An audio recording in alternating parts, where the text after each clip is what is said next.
दहेज लोभी को गिरफ्तार करो। दहेज में आज ट्विशा शर्मा की मौत को 20 दिन से ज्यादा का समय बीत चुका है, लेकिन इन 20 दिनों में देश के अलग अलग हिस्सों से कई बेटियों की दहेज के लिए हत्या, तो किसी ने प्रताड़ना से तंग आकर अपनी जान देने की खबर सामने आई, तो कहीं कोई लड़की अपने ही ससुराल में रोज रोज घुट घुट कर जीने को मजबूर है और ट्विशा की तरह अपने माता पिता से हेल्प मांग रही होगी।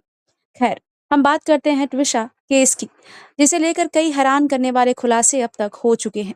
लेकिन एक खुलासा ऐसा था जिसने सबको चौंका दिया, तो कुछ लोगों को इससे हैरानी भी नहीं हुई। कहीं ना कहीं शादी वाले दिन ही ट्विशा के पापा को इस बात का एहसास हो गया था कि उनकी बेटी गलत लोगों के हाथ लग गई है। ऐसे में आगे चलकर उनकी बेटी की जिंदगी आसान नहीं होने वाली, क्योंकि शादी वाले दिन गिरिबाला ने दहेज के लिए बारात रोक दी थी। परिवार के मुताबिक बारात के आने का समय 1 बजे तय था, लेकिन बारात 3 बजे तक पहुंची ही नहीं। जब समर्थ को फोन किया गया तो उसने बोला कि मम्मी यानी कि गिरिबाला नाराज हो गई हैं। फौरन ट्विशा के माता-पिता और कुछ रिश्तेदार खुद गिरिबाला सिंह के पास पहुंचे। उनसे उन्होंने पूछा कि आखिर समस्या क्या है। परिवार का कहना है कि उन्होंने हाथ जोड़कर माफी तक मांगी और कहा कि अगर कोई गलती हो गई हो तो कृपया माफ कर दीजिए, लेकिन बारात लेकर चलिए। शादी का समय निकलता जा रहा है। परिवार के अनुसार गिरिबाला ने कहा कि उनकी हैसियत और स्टैंडर्ड के हिसाब से व्यवस्था नहीं की गई है। गेस्ट हाउस, स्वागत और इंतजाम को लेकर नाराजगी जताई गई। यहाँ तक कहा गया कि हमारी औकात के हिसाब से तैयारी नहीं हुई तो अब आपको इसकी भरपाई करनी पड़ेगी। त्रिशा के परिवार का आरोप है कि इसी दौरान पैसों की मांग रखी गई। पहले करीब 20 लाख रुपए की रकम बताई गई। ऐसा माहौल बनाया गया कि मानो शादी रुक सकती है। उस समय लड़की पक्ष के लिए इतनी बड़ी रकम की व्यवस्था करना संभव नहीं था, लेकिन एक तरफ बेटी का भविष्य, दूसरी तरफ समाज का डर और तीसरी तरफ ये भय था कि अगर बारात वापस चली गई तो बेटी पर क्या बीतेगी। इसके बाद काफी देर तक बातचीत, मान मनौवल और समझाने बुझाने का दौर चला। आखिरकार 10 लाख रुपए पर बात तय हुई। परिवार का कहना है कि उसी समय करीब 2 लाख रुपए दे दिए गए और बाकी 8 लाख रुपए बाद में देने का आश्वासन दिया गया। लेकिन जब तक बार-बार ये भरोसा नहीं दिलाया गया कि बाकी रकम भी जल्द पहुंचा दी जाएगी, तब तक बारात आगे बढ़ने के लिए सहमति नहीं दी गई। इसके बाद बारात पहुंची, शादी हुई, रस्में हुई, फोटो खींची और गिरिबाला सिंह वीडियो में पूरी तरह सामान्य नजर आई। वो मुस्कुराती नजर आई। ऐसा लगा जैसे कुछ हुआ ही नहीं। लेकिन त्रिशा को इस बात की कोई जानकारी नहीं दी गई। उसे नहीं पता था कि शादी रुकने का डर दिखाकर लड़की पक्ष को ऐसी स्थिति में ला दिया गया, जहां उनके पास समझौता करने के अलावा कोई दूसरा विकल्प नहीं बचा। और यही सबसे बड़ा सवाल खड़ा होता है, अगर किसी रिश्ते की शुरुआत ही दबाव, अपमान और पैसों की मांग से हो रही हो, तो क्या उस रिश्ते में आगे चलकर सम्मान, विश्वास और अपनापन बच पाता है? ऐसे में हमारी टीम ने भी अपने रिश्तेदारों सहित कई दूसरे लोगों से भी बातचीत की। हैरानी की बात यह रही कि अगर लगभग हर किसी ने कहा, हाँ, हमारे साथ भी ऐसा हुआ था। किसी ने कहा कि उसकी बेटी के साथ ऐसा हुआ, किसी ने कहा उनकी बहन के साथ ऐसा हुआ, किसी ने कहा रिश्तेदारी में ऐसा हुआ था, तो किसी ने कहा कि शादी के बाद उनकी बेटी ने सालों तक सिर्फ समझौते ही किए। ऐसे कई लोगों के बयान वाले वीडियो भी हैं, जिनके चेहरे तो हम आपको नहीं दिखाएंगे, लेकिन उनकी सोच ज़रूर दिखाएंगे।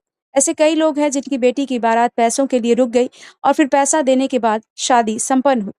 ऐसी सोच जो आज भी समाज में मौजूद है और जो शादी के रिश्ते को बिज़नेस की जगह समझती है।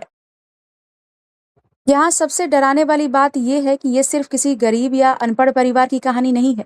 कई लोगों ने बताया कि ऐसे मामले उन परिवारों में भी देखने को मिलते हैं, जिन्हें समाज प्रतिष्ठित, पढ़ा-लिखा और सम्मानित मानता है। कहीं एयरफोर्स अधिकारी का परिवार है, कहीं जज का परिवार, कहीं आईएएस या कलेक्टर स्तर के अधिकारियों का परिवार है, कहीं डॉक्टरों का परिवार, तो कहीं पुलिस अधिकारियों का परिवार। बाहर से सब कुछ आधुनिक, सभ्य और सम्मानजनक दिखाई देता है, लेकिन शादी के समय वही लोग दहेज को गिफ्ट, सम्मान, स्टेटस और रिवाज और परंपरा का नाम देकर लड़की वालों पर प्रेशर बनाते हैं।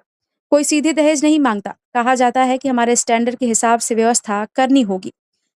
इतने बड़े लोगों की बारात आ रही है, हमारी इज्जत का सवाल है, इतना तो करना ही पड़ेगा।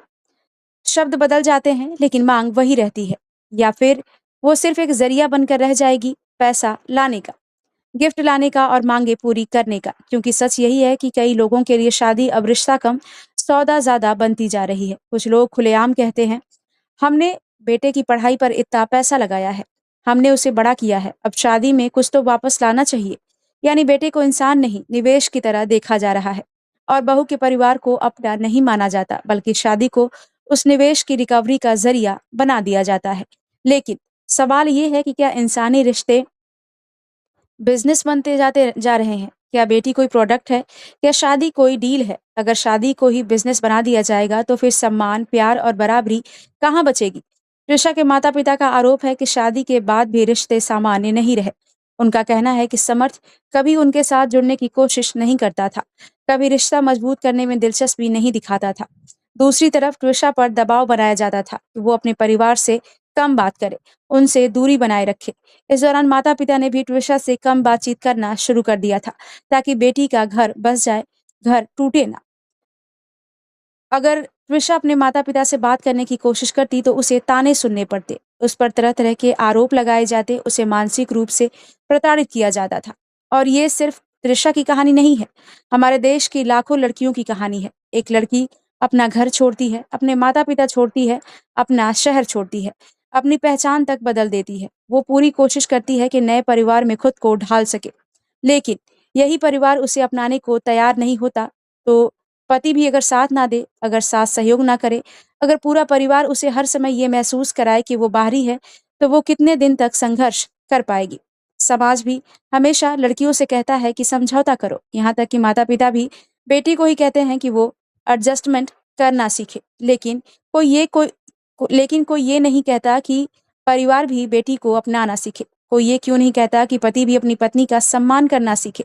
कोई ये क्यों नहीं कहता कि ससुराल वाले भी बेटी को इंसान समझे, एटीएम मशीन नहीं। और सबसे खतरनाक बात यह है कि दहेज मांगने वालों की भूख कभी खत्म नहीं होती।